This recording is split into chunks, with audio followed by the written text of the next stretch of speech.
தமிழ மக்கள் அனைவருக்கும் வணக்கம். இந்த பதிவு யாருக்கென்றால் தமிழ வெற்றி கழகத்தை தவறாக விமர்சனம் செய்வர்களுக்கு மட்டும்தான். நிறைய கேள்வி இருக்கிறா என்கிட்ட. நான் கேட்க கேள்விங்களுக்கு எனக்கு பதில் சொல்லுங்களா. சரியா? தமிழக வெற்றி கழகத்தை தடுக்கிறதுக்கு இவ்வளோ முட்டு கொடுக்குறீங்களே, என்ன மிச்சமான அந்த ஒரு காரணத்தை கையில் எடுத்துகிட்டு வரீங்க. எந்த காரணம்? கரூர் சம்பவத்தை மட்டும்தான் கையில் எடுத்துகிட்டு வரீங்க. சரி, எனக்கு கரூர் சம்பவத்தில் எனக்கு சில கேள்விகள் இருக்குடா. எனக்கு கரெக்டாக பதில் சொல்லுங்கள். முதல் லேட்டாக வந்ததுன்னு சொன்னீங்க தலைவர். பர்மிஷன் டைம் என்ன? 3 அவர் என்ன எத்தனை மணிக்கு? அது கரெக்டான டைமில் வந்துட்டார். சரி, ரைட். அடுத்த விஷயம், அப்படி கூட்டம் கூடி இருந்துச்சுன்னா நடுவுலேயே தடுத்து நிப்பாட்டி இந்த மாதிரி கூட்டம் இருக்குன்னு சொல்லி அனுப்பிச்சி விட்ருக்கணும். தடுத்து நிப்பாட்டி இருக்க வேண்டியதானே. கவர்மெண்ட் அப்படி என்ன அது பண்ணிட்டு? சரி, ரைட்டு. அதையும் பண்ணலை, விட்டுருங்க. 41 பேர் இறந்து போயிட்டாங்க. எல்லாத்தையும் கஷ்டம்தான் அது. நான் கேட்குற கேள்வி, சாதாரண ஒரு மனுஷன் செத்துட்டாங்க, அவனை ஜிஹெச்சுக்கு போய் போஸ்ட்மார்ட்டம் எவ்வளோ நேரம்? 7 மணிக்கு செத்தாங்கன்னு வைக்க, காலையில் எத்தனை மணிக்கெல்லாம்? அதுக்குள்ளே எப்படா டே ரெண்டே இதை வச்சுக்கிட்டு ஸ்ட்ரெச்சர் இதை வச்சுக்கிட்டு எப்படா 41 பேர்த்தையும் சொல்லுவாங்கள்ல உடல் கூராய்வு, எப்படா பண்ணி அவ்வளோ சீக்கிரம்? டே, ஒரு காமன் சென்ஸ் கூட வேணாமாடா?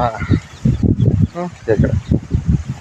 சேர்றா 41 பேர் கேட்டதுக்கே டாக்டர் அங்கேருந்து டாக்டர் அவரை வச்சு, அங்கேருந்து டாக்டர் அவரை வச்சுங்கிறாங்க. சரி, அது ஏன் அவசரமாக அந்த 41 பேரையும் அடக்கம் பண்ணுறதுக்கு அவ்வளோ துடிச்சிங்க? நான் கேட்குறேன். இல்லை, தமிழக வெற்றி கழக தலைவரை இது பண்ணுறீங்களே, அது நடந்தது ஒரு விபத்து தான். என்னமோ இவர் பஸ்ஸை கொண்டு போய் உள்ளே விட்டு சாவடித்த மாதிரி ரொம்ப முட்டு கொடுக்குறீங்களாடா. அர்ஜுன் சம்பத்து எப்பா என்னமோ பேசுறீங்க, சொல்லுங்கள். இப்போ சொல்லு.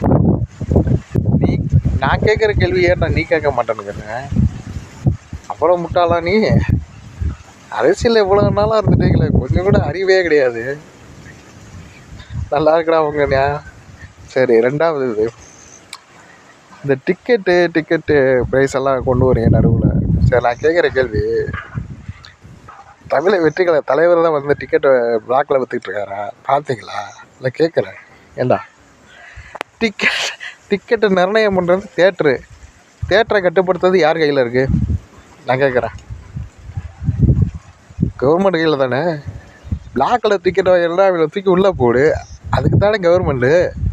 அதெல்லாம் விட்டுட்டு எடுத்துக்கவே நொட்டினதுக்கு தலைவரையே நோண்டிட்டு இருக்கீங்களாடா. என்னங்கடா நியாயம்? நான் கேட்குறேன். அடுத்து,